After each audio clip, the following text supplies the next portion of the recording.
Buenos días a todos.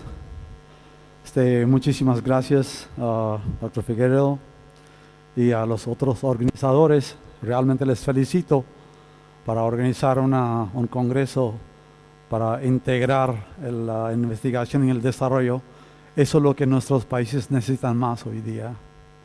Y es realmente un placer ver tantos jóvenes acá, porque como yo siempre digo que nosotros, no hablo de Fernando porque Fernando es un joven mucho más que a mí, pero nosotros estamos de salida y ustedes tienen para próximos 40, 50 años los temas que nosotros hemos tratado, y creo que realmente agradezco a Dr. García porque hizo una excelente base de un poco de lo que yo voy a hablar hoy día con ustedes. Yo creo que uno de los temas que es muy importante para los jóvenes es conocer la historia.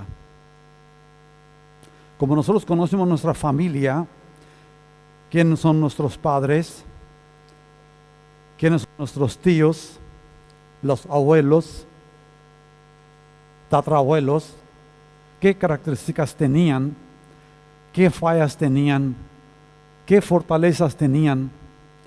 Y eso nos hace realmente aprender muchas cosas y marcar nuestro rumbo hacia el futuro. Así que mi trabajo de hoy es básicamente contarle a ustedes la historia del desarrollo de trigo en Santa Cruz durante los últimos 40, 50 años, para que juntos podamos aprender o identificar cuáles son las tareas para el próximo 40 a 50 años.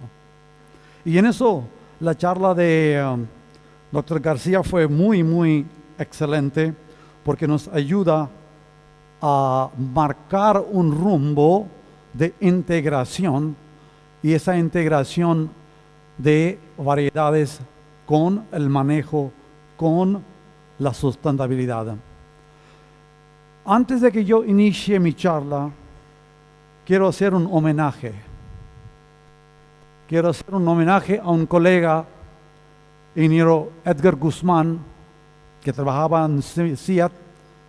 Antes de eso trabajaba en Abopo y Sosog.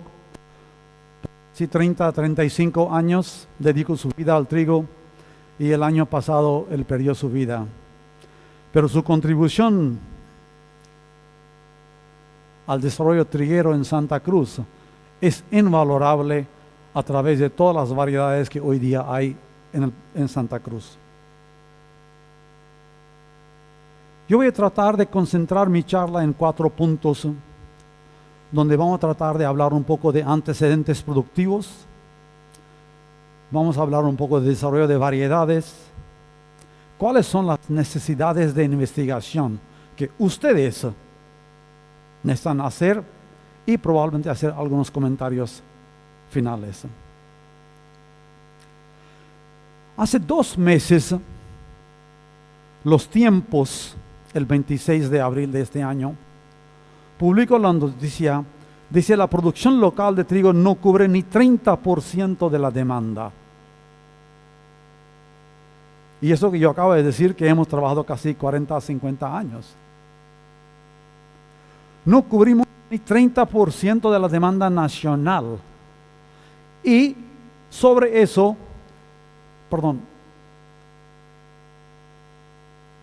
hay un cajón acá que dice que el gobierno pretende incentivar el cultivo con mejores precios.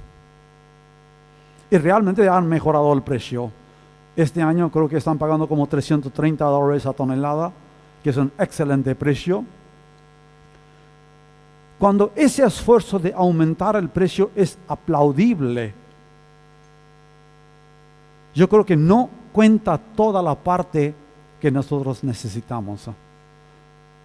Si nosotros no aumentamos la productividad, ningún precio va a ser suficiente.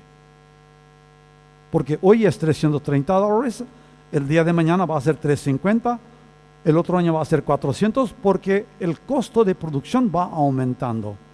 Así que lo que tenemos que hacer es, tenemos que tratar de entender ¿Cómo vamos a tratar de aumentar la productividad en eso? ¿Y por qué no es suficiente? Si miramos esas dos gráficas de la importación de harina y el grano de trigo, que principalmente viene de Argentina, y vemos que el país introduce alrededor de 350 a 450 mil toneladas anualmente, a un costo de casi entre 100 y 200 millones de dólares que sale del bolsillo de ustedes, que va a parar a alguna parte. Piensen eso, 100 a 200 millones de dólares que están saliendo del país cada año. Y por supuesto, el gobierno dice, bueno, perfecto, vamos a anular el gravamen para importar el trigo. Eso desincentiva más.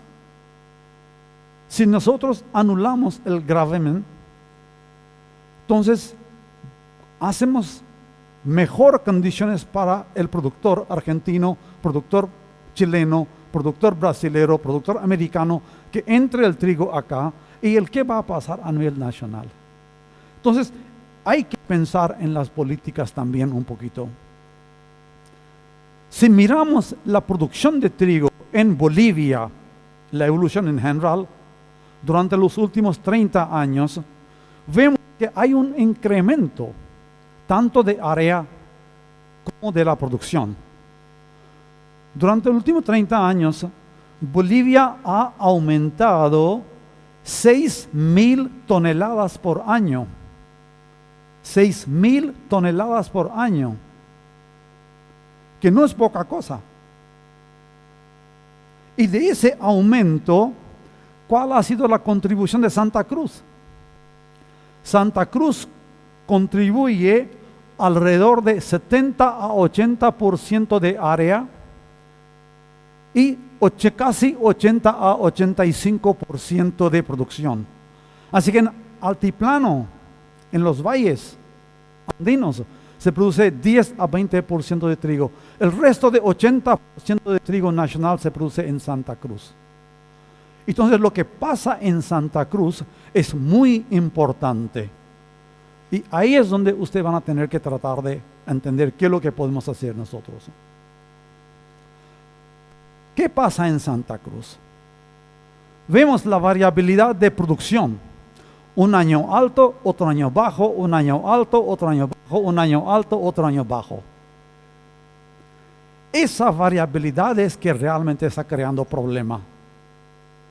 Y esa variabilidad está directamente relacionada con el rendimiento. A pesar de que el rendimiento ha aumentado casi 16 kilos por año durante los últimos 30 años, pero igual ese rendimiento anual varía de lugar a lugar, de campo a campo, de año a año y posiblemente de zona de producción a zona de producción. ¿Por qué pasa eso? Eso para mí hasta es un poquito fácil de explicar. Si ustedes miren esa gráfica mundial, el trigo es de todos los colores que son distintos ambientes de trigo. Aquí es la línea ecuatorial. Esta es la parte donde trigo nació, donde trigo originó. Estamos hablando de alrededor de 32 a 33 grados de latitud donde realmente trigo nació. Y ustedes ven que a nivel mundial el trigo está muy alejado del Ecuador. Así que cada vez que nosotros estamos tratando de traer al trigo cerca del Ecuador, algo pasa. ¿Y qué pasa? Lo que pasa es que falta la adaptación. ¿Por qué falta la adaptación? Es muy difícil para un cultivo que es de la zona templada tratar de tropicalizarlo. Y si tropicalizamos, realmente tenemos el problema con el rendimiento. Porque entran distintos factores. Y vamos a tratar de ver un poco cuáles son los factores que están afectando a este pasado. Yo pedí a un colega, ingeniero Sierra, Eduardo Sierra, de Argentina, que me dé una mano en tratar de generar algunas gráficas, principalmente para que ustedes estudiantes puedan entender qué es lo que está pasando. La línea azul que ustedes ven, la curva azul que ustedes ven, es la curva de la temperatura de Azul. Azul es en parte central de Argentina, en el corazón de área triguera. Imagínense que durante los meses de invierno, que va desde el mes de mayo hasta octubre, noviembre, la temperatura en los meses más frío en Azul está llegando a cerca de 7 grados.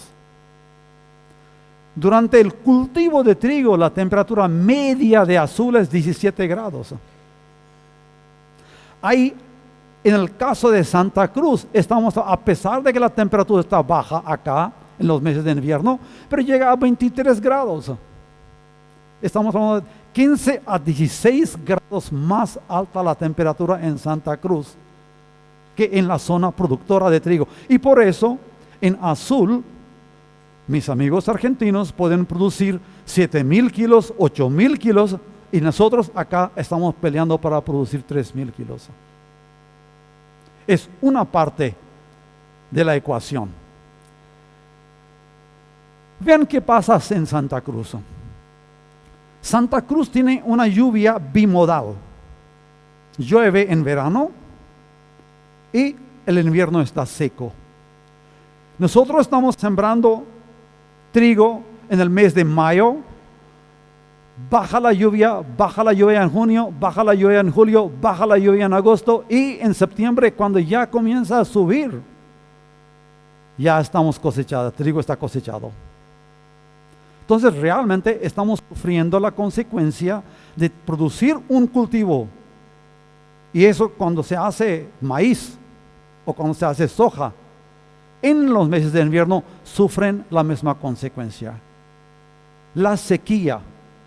Y no es solamente la sequía, sino que si ustedes miran esa gráfica, realmente durante estos meses de agosto y septiembre, el suelo casi no tiene humedad. Está pasado del punto de marchitez. Entonces, en el momento que nosotros estamos llenando el grano, en el caso de trigo, el suelo no tiene agua y por supuesto el grano no se va.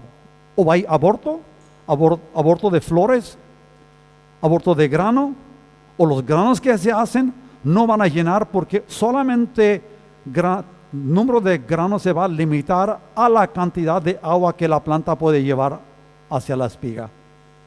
Entonces hay limitantes muy serios para producir trigo en estos ambientes. Entonces, 2, alta temperatura, sequía, 2 limitantes. Agregamos a eso los 3 bióticos, enfermedades que por la alta humedad se crean acá y que el productor tiene que responderse con el control químico, y eso aumenta sus costos de producción y directamente ya no es un cultivo económicamente viable. Entonces, si juntamos esos 3 factores, las enfermedades, la alta temperatura y la sequía, la productividad nuestra está baja. Pero ¿qué es lo que se ha hecho? Vamos a tratar de mirar eso un poquito. ¿Qué es lo que se ha hecho? Cualquier investigación, no importa, sea en Bolivia, que esté en Brasil, está en la India, en Estados Unidos, en China, en Japón, hay 3 principales aspectos que el mejoramiento, sea de caña de azúcar, sea de arroz, sea de sorgo o de trigo, tiene que llevar adelante. Producir variedades adaptadas al ambiente donde estemos. Número 1. La genética, lo que acaba de decir el doctor García. Desarrollar tecnología de producción que sea eficiente y económicamente viable y sustentable. Y el tercero, cuando vamos a producir cualquier, sea arroz o sea sorgo o lo que sea, tenemos que venderlo. Y si la industria no lo compra, vamos a tener problemas. Así que tenemos que tratar de ver, recién el joven que hizo la pregunta sobre caña de azúcar, si la cantidad de bioalcohol que va a producir ese cultivo es menor por menor cantidad de azúcar, no es viable. Entonces tenemos que, esos son tres factores que van sobre países, sobre cultivos y sobre las zonas. Tres factores que son muy importantes que nosotros tenemos que desarrollar. Y ahí es donde realmente, si vemos la parte histórica del desarrollo de trigo en Santa Cruz, vemos que no es que no se ha hecho esfuerzos. Hay esfuerzos desde la década de 60, cuando el departamento de Santa Cruz inició los trabajos iniciales para básicamente comenzar a adaptar al cultivo en Saavedra. En 70, la operación militar en la zona de Chaco, proyecto Abopó y Sosog, iniciaron los trabajos con riego y llegaron a producir muy bien trigo, pero un trigo con suelos limosos, donde tenían problemas de drenaje y el cultivo se moría. Además, por la alta humedad, había muchísimas enfermedades. El proyecto se fracasó, lo dio muchas variedades, la que son de pay como Mosi y pay, que últimamente se dio. Todas las variedades de pay fueron desarrolladas en el proyecto Abopó. En la década de 80, y CIA hicieron sus trabajos iniciales en el cultivo de trigo, haciendo trabajo en Portechuelo y en Saavedra. En 90, ANAPO y CIAT reunieron los esfuerzos a través de un proyecto Pro Trigo. CIMET vino a ayudarlos y comenzó un programa de investigación integral, lo que el Dr. García estaba tratando de proponer hoy.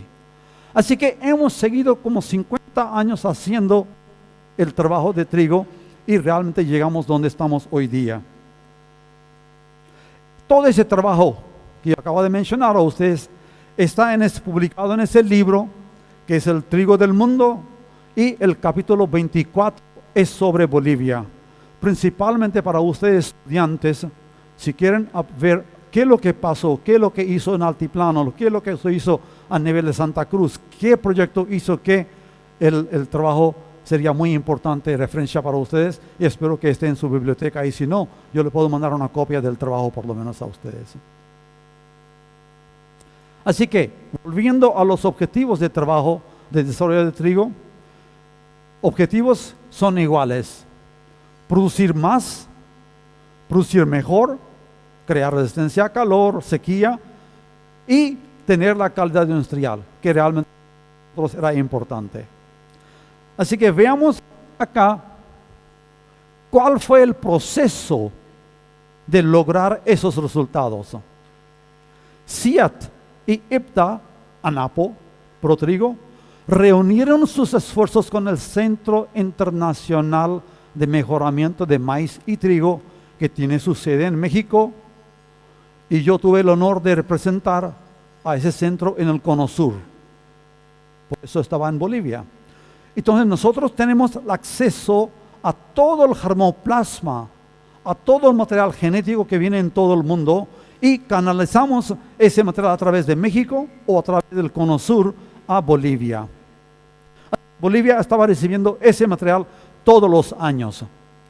¿Y qué es lo que hacía en Bolivia? ¿O qué es lo que hacíamos en Bolivia? En Santa Cruz, este material se sembraba en 3 zonas: húmeda, intermedia y seca de Santa Cruz, para ver su adaptación, para ver su potencial de rendimiento, para ver su resistencia a las enfermedades y principalmente para ver la calidad de grano en Punta Negra, porque había una enfermedad, el leptosporiosis, que da punta negra. Eso es lo que se hace cada año, a que sigue haciendo hasta ahora. Ese proceso está casi esquemado en esta gráfica, donde vienen 1.500, 2.000 materiales, seleccionan unos 500, hacen 2 ciclos, ciclo en Valles y ciclo en Santa Cruz. Selecciona material aquí, se va a los valles, se selecciona material en los de los valles y regresa aquí para ensayos de rendimiento, y eso se repite cada año, 2 a 3 años para llegar a una variedad. Y fueron liberadas variedades. Si ven ustedes, desde la década de 80 fueron liberadas Chané, Siat, Agua Dulce, Siat, Huenda, Siat, Surutú, Guapay, Asubí. Pero cada 2 años encuentran ustedes también que hay un estrés distinto. Roya de la hoja sobre Chané, sequía durante ese periodo que resultó en dar la Huenda, Helmintosporium durante Guapay y Asubí, Siat. Rendimiento aumentó de 1,000 kilos a casi 1,500 kilos y llegó a ser estable aquí. Y cuando nosotros estamos pensando de que ya hemos logrado variedades buenas para roya, buenas para sequía, buenas para helmintosporiosis, que estaban bastante estables, vemos que en esa creación de variedades no es solamente lo que entró la parte de análisis, sino que también vino material que era de especies aliadas. Por ejemplo, la resistencia de un pasto Tinopyron dio la resistencia de Helmintosporium en Asubí. Muchos de ustedes posiblemente no recuerdan o posiblemente no saben que en el año 97 la superficie de trigo en Santa Cruz era igual o más de lo que es hoy. 120,000 hectáreas. No sé cuánto hay este año. Creo que en 97. Y gracias a estas variedades y gracias a ese trabajo que se hizo. Y no es solamente que esas variedades estaban bien acá en Santa Cruz, sino que cuando subíamos esas variedades a los valles, también el rendimiento de los materiales en los valles a subir, por ejemplo, estaba tanto en Valle Grande como en Agua de Oro, como en Movilla Aguada, esas variedades andaban muy bien. Entonces eso dio confianza a los productores de seguir aumentando su superficie bajo trigo. Sin embargo, en el año 96 apareció piricularia, una enfermedad de la espiga. Y esa enfermedad en el año 97 hizo perder casi 80% de la producción de Santa Cruz. Una sola enfermedad sobre 2 variedades. Y desde el 97 que le dije a ustedes que tenía como 120,000 hectáreas, bajó a 80,000, bajó a 60,000, bajó a 40,000 y en el año 2003 ya estaba casi 28,000 hectáreas. ¿Por qué? Porque no había variedades que eran resistentes a piricularia. Una enfermedad, así que un solo factor, como dijo el doctor García, puede ser fertilizante, puede ser llenado de suelo, puede ser un solo factor, le puede ser destruir al productor y no tener la respuesta por siguientes años. Así que de 120,000 bajamos a 28,000 hectáreas. Y no se revirtió esa situación hasta que logramos Paraguas Siat en el año 2002, que era resistente a piricularia.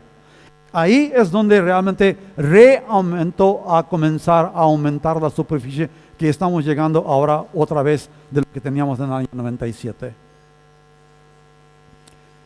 En el 2008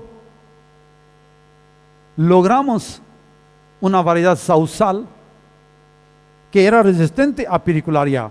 Paraguay ya era susceptible a roya, pero ya sausal era resistente a piricularia. Y rendimiento de sausal en el año 2002. Para Asubí perdía 50% de 2,000 kilos de potencial, con piricularia perdía 50% y llegaba a 1,000 kilos. Nuevas variedades, Paragua, Ashirá y sausal, perdían entre 5 y 10%, con llegando potencial de hasta 3,000, 3,500 kilos de rendimiento. Eso fue la situación en el 2008. Sin embargo, cuando tú estás ya avanzando, en el 2011 otra vez llega la sequía. y el rendimiento de Santa Cruz bajó a 847 kilos de promedio. En lugar de 2,000 o 1,800, bajó 50% en un solo año. Y nos hizo recordar de que no había que olvidarse de la sequía y no había que olvidarse de la parte de condiciones climáticas que nos estaban afectando. Ahí es donde realmente fue liberado el Motaku, que hasta hoy día es la variedad que está reinando. Hay como 70-80% de área bajo Motaku y que tiene resistencia de un trigo sintético en parte de la resistencia a la sequía, resistencia a la pericularia y el buen rendimiento que estamos hablando. Para hacer una comparación de 3 años, 2014, 2015 y 2016, hice esa gráfica. Cuando en un año húmedo, 2014, el rendimiento puede llegar a 3,000 kilos, promedio puede llegar a 3,000 kilos, 2,700 a 3,000 kilos. Un año regular puede quedar 2,200 y posiblemente 2,000. Ese mismo rendimiento baja a 50% cuando estamos hablando de un año seco. Misma variedad, mismo manejo, solamente cuestión de la disponibilidad de la humedad en el suelo. Pero quiero que observen acá que hay una pequeña tendencia de aumentar el rendimiento en las nuevas variedades. Esa resistencia, tolerancia a la sequía, ¿es real o no es real? Solamente el tiempo nos va a decir. Pero yo creo que hay que hacer algo más, no solamente las partes de las variedades. Entonces, tratando de cerrar la parte de desarrollo de las variedades, quiero que vean acá que hay muchísimas variedades que fueron liberadas desde el Paragua 2003 hasta Taruma este año. 16 años, casi 12 variedades, la mayor parte por pericularia.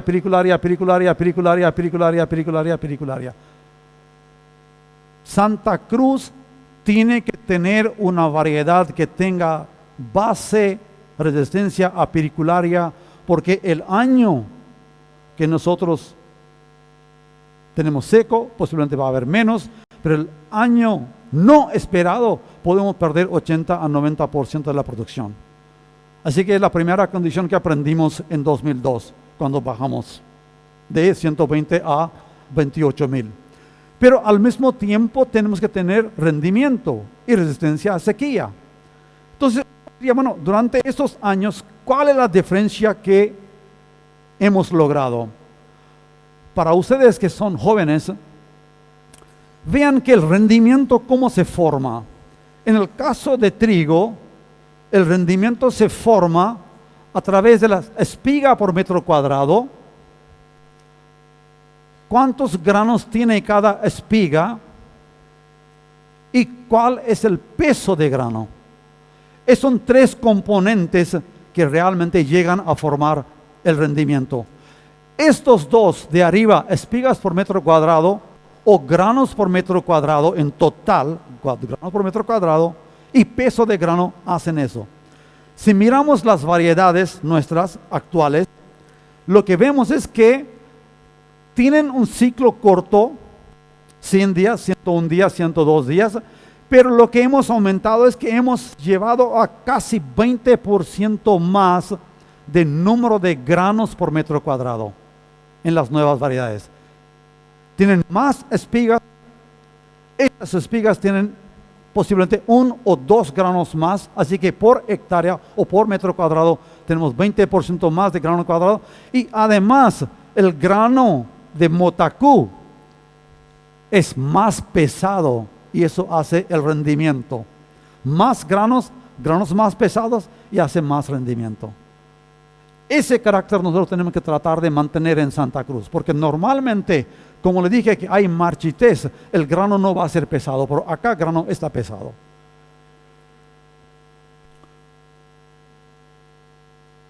Llegamos a este año de vuelta. Cuando ANAPO estaba haciendo el resumen del año pasado, el presidente dijo que la producción de grano se mantiene estancada. A pesar de todos los progresos que hemos dado, dicen, la producción, y él no hablaba de trigo, él hablaba de trigo, soja, maíz, sorgo, todo. La producción sigue estancada. ¿Por qué sigue estancada? Sigue estancada porque tenemos una grave, urgente necesidad de aumentar los rendimientos en todos los cultivos. Una variedad sola no hace el rendimiento. Y ahí es donde quiero que vean esa cubeta, que es el rendimiento. ¿Han escuchado la ley de Liebig ustedes? Es exactamente eso. Doctor García habla de los nutrientes. Yo hablo de la variedad. Puede ser la fecha de siembra, puede ser la densidad, puede ser fósforo, puede ser control de maleza.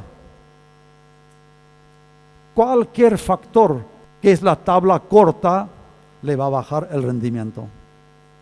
Así que si pensamos de que la variedad solo nos va a dar más rendimiento, sea de soja, sea de algodón, sea de maíz o de caña de azúcar, no, señores. Tenemos que integrar, como doctor García sabe, tenemos que integrar entre ustedes, integrar entre los distintos cultivos, tenemos que integrarlos, porque si no, no vamos a tener resultados que estamos esperando tenerlo.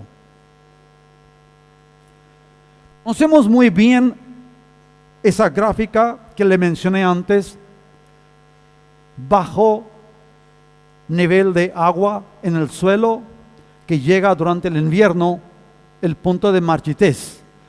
En un momento cuando el rendimiento se está definiendo en el caso de los cultivos de invierno, sea maíz, sea soya, sea trigo, sea lo que otro sea.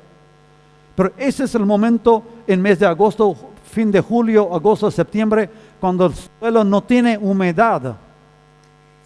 Tenemos que tratar de aprender cómo conservar esa humedad.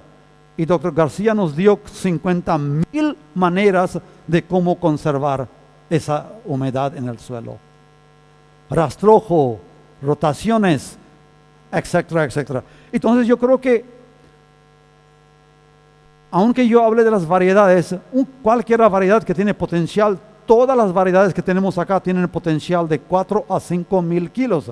Pero no manejamos bien, no sabemos qué le pasa en el suelo, no fertilizamos ese suelo, no tenemos un buen manejo de cultivo, no llevamos la siembra directa en una forma excelente, no hacemos rotaciones, no tenemos abonos verdes, no podemos esperar milagros.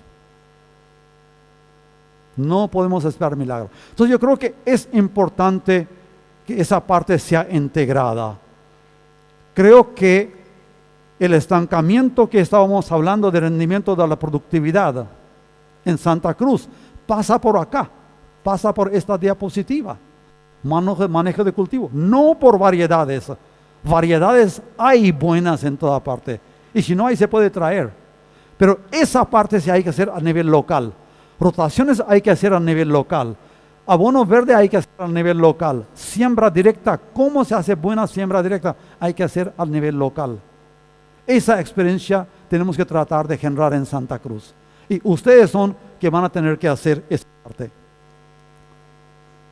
¿Qué es lo que vamos a esperar de variedades futuras? Bueno, sabemos muy bien que necesitamos más rendimiento, resistencia apericular, resistencia a la sequía y no sé qué más. El día de mañana posiblemente algunos nuevos insectos que no sabemos cuándo van a aparecer, insectos de suelo, insectos de hoja, insectos del grano. No sabemos porque el cambio climático nos está... En Argentina, hace 2, 3 años, apareció pulgón verde, el chinche verde. El chinche verde que es de soja a soya, ya estaba apareciendo y infectando los granos de trigo y infectando los granos de trigo y dejándolo vacío. Entonces, ¿qué día el chinche verde acá va a pasar de soya al trigo? No sabemos. Pero son problemas reales que tenemos que tratar de entender. Lo que sí yo sé es, hay alternativa. el mundo global, el Centro Internacional, tiene una plataforma con sede en Santa Cruz, donde estamos evaluando miles de materiales anualmente para pericularia, para darle esa información al resto del mundo. Que tienen ustedes una gran capacidad para elegir cientos de materiales por año y llevarlo en la zona seca, llevarlo en los valles, llevarlo en bajo riego, para ver qué es lo que le puede servir a ustedes. Ese material viene todos los años y solamente hay que seleccionarlo bien para los estreses bióticos y abióticos, a los insectos, a las enfermedades y a los estreses de nutrición, del manejo, de todo lo que sea. Esa es una parte. De la misma forma que el doctor García estaba hablando de las nuevas tecnologías, hay nuevas herramientas que ustedes, que ya están aquí entre nosotros, no tenemos que tener miedo de las nuevas tecnologías. No solamente usar el celular. Hay muchas nuevas tecnologías y biotecnología está ayudando mucho en eso. Argentina, ese grupo INDEAR en Argentina, tiene un gen que se llama HAHB4. Es un gen de girasol.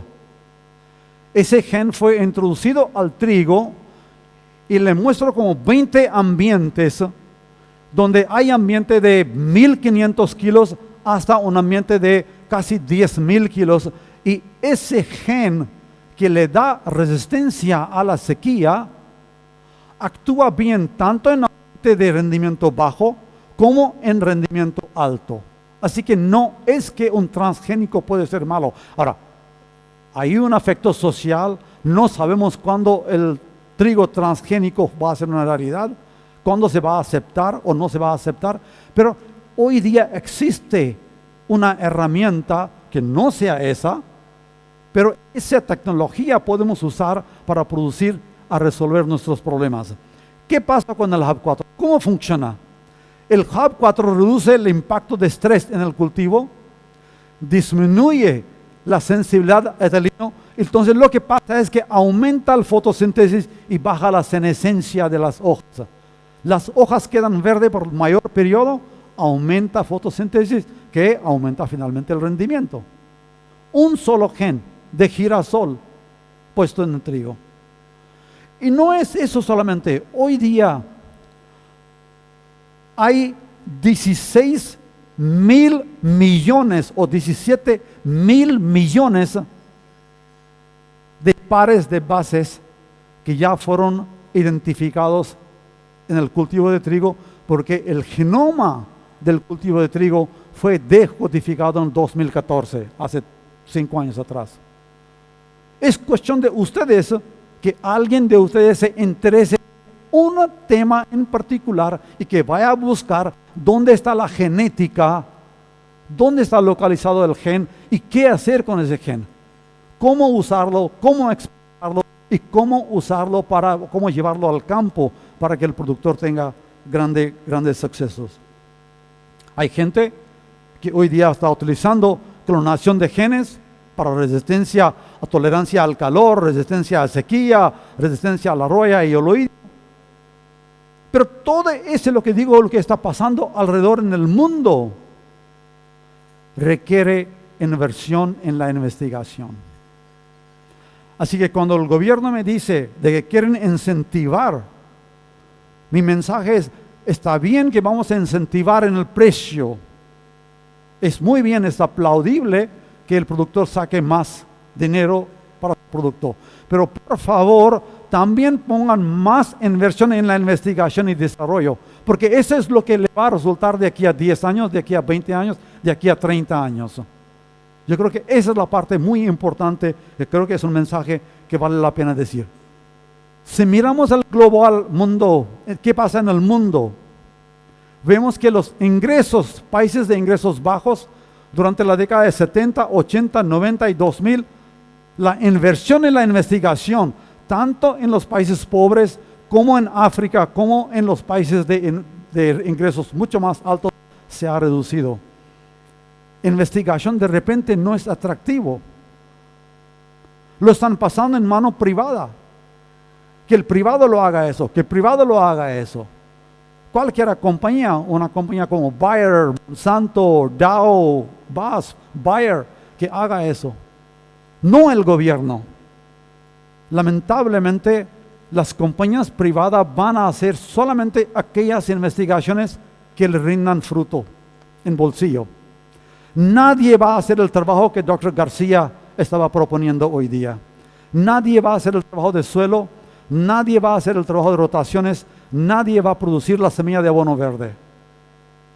Van a producir herbicida, fungicida, pesticida, fertilizante para vender.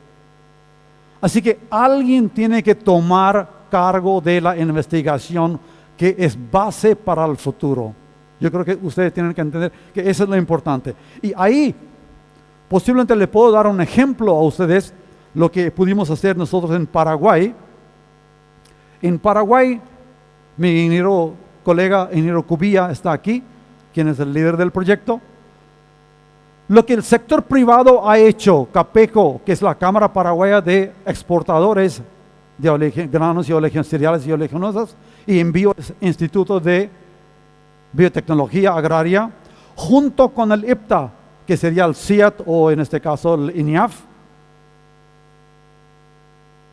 reunieron esfuerzo para crear una asociación para apoyar la investigación y difusión de trigo en el Paraguay. No es solamente que crearon una asociación. Yo creo que Dr. García mencionó anteriormente que hay que tener un compromiso a largo plazo. No es solamente crear una asociación, trabajar 5 años o 2 años y después salir. No, aquí estamos trabajando 20 años. El año pasado fue firmado el acuerdo para los próximos 5 años, así que hasta 2023 el proyecto va a seguir. El sector privado está ofreciendo fondos para que el programa siga 20 años en este caso. Veamos qué es lo que pasó en el caso de Paraguay durante los últimos 15 años. Se han desarrollado 17 nuevas variedades. Se han hecho los ajustes agronómicos para tener una mayor eficiencia en la producción. Se han manejado enfermedades. Pero más importante, yo creo que Dr. García dijo también la misma cosa, que hay que estar con los productores. Nosotros tenemos una red con productores. Yo estoy, así como estoy hablando con ustedes, estoy con productores todas las semanas, aprendiendo de ellos, preguntando a ellos cuáles son los problemas que tienen. Porque su experiencia de un día a otro día, de un año a otro, de una localidad a otra localidad, varía y a veces no tenemos respuesta. Y eso es lo que nosotros tenemos que, ¿qué tenemos que investigar? Tenemos que investigar lo que preocupa al productor, no que lo preocupa a mí o preocupa a un político, sino lo que preocupa al productor, porque él sufre la consecuencia, él paga el costo. Y cuando hay una helada o cuando hay una sequía, es él que pierde. ¿De quién fue la inversión? De él fue la inversión. Nadie, un banco lo va a venir igual a cobrar a él. Le va a seguir cobrando su interés. Así que el productor pierde. Así que, ¿quién es mi cliente? Es productor. Y por otro lado, también tenemos una red de relaciones con industriales, porque finalmente ellos son socios que van a tener que comprar. Así que hemos hecho ese trabajo en Paraguay. Y imagínense qué es lo que ha pasado. Durante el proyecto inició en 2003 hasta 2018.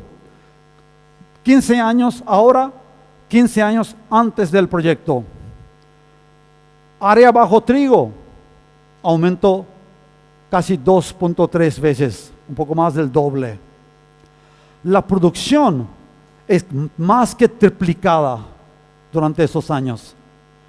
Y rendimiento ha aumentado casi un 40-50% en promedio de 15 años. Promedio de 15 años. ¿Qué representa eso para Paraguay?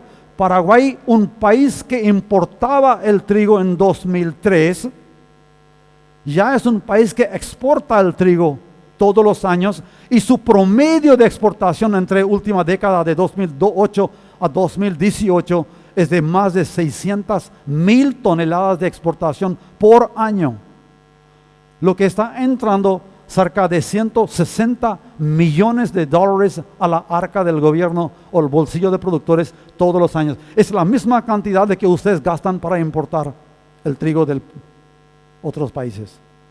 Paraguay está ganando durante el promedio de últimos 10 años 160 millones de dólares de ahorro para Paraguay por exportar. Entonces uno preguntaría, bueno, ¿qué pasa eso? Cada dólar o cada boliviano o cada guaraní que los paraguayos, el sector privado o el gobierno gastó en la investigación rinde $361. ¿Quién le va a pagar esa tasa de interés a ustedes en 10 años? Cada dólar rinde $367. Así que, amigos, hay que convencer a las autoridades. María Selva, va para ti. Hay que gastar en la investigación. Santa Cruz tuvo un buen equipo. No es que no tuvo un buen equipo. Tuvo un buen equipo apoyado por ANAPO, CEMET, USAID. Sí, ya tuvo un buen equipo acá. Hoy día, ¿cuánta gente queda en CIAT? ¿1 o 2? ANAPO, posiblemente nadie. CEMET, no está nadie. Entonces, la parte que fue desarrollada a través de un equipo de casi 20 a 25 personas, hoy día se ha desmoronado. Y creo que es un tiempo de pensar o repensar en formar un equipo de trigo en Santa Cruz que sea multidisciplinario, que sea multiinstitucional para hacerlo avanzar la producción nacional de trigo. Eso creo que es la única manera, el único mensaje que le puedo dar. Así que si hay un incentivo del gobierno, que sea ese incentivo para esto. Muchísimas gracias.